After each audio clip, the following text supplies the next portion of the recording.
वे शिदा यार मैं को एक तेरी माँ की समझ नहीं आती।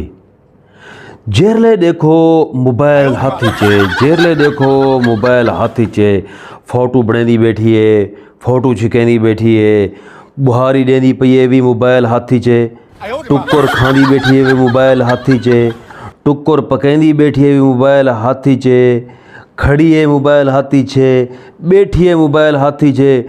मैं को समझ नहीं आता ये पता नहीं मोबाइल नाले को किहाँ एडा यो इश्क थिया वदे मोबाइल चाहिए वदे 24 घंटे यारा। अब्बा हाँ माँ तो एक डॉल है ना जी। अम्मा सालन पके नहीं बैठी आई। हाँ मोबाइल रखी सी। हाँ बस पीछे सालन में डूबी मार सी। ये डूई मारी है। इमे में डूबी। अच्छा इमे अच्छा वक्त पीछे फोन दी घंटी हो जाए टीटी टीटी। अच्छा टीटी वजी है नाल।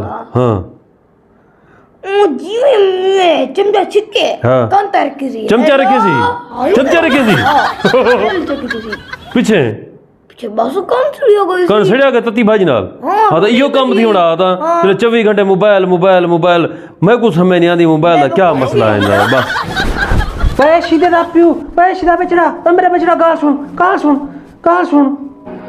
चैफ था मां चैफ था खैर है लबो है द्रुगदी वदी परेशानी खैर है लबो है।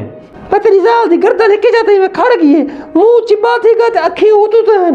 मैं को तो लगदा है फालज था सी या कोई लकवा था सी, जल्दी जुड़ कोई डॉक्टर को साद। वे अम्मा ते को पता काहे नहीं ओ को कोई जना फालज नहीं थिया, कोई लकवा नहीं थिया। ओ अपना ई करके जना ना सेल्फियां बने दी पियो सी तहू दे गिची है खड़ गई एक ही जाते हैं।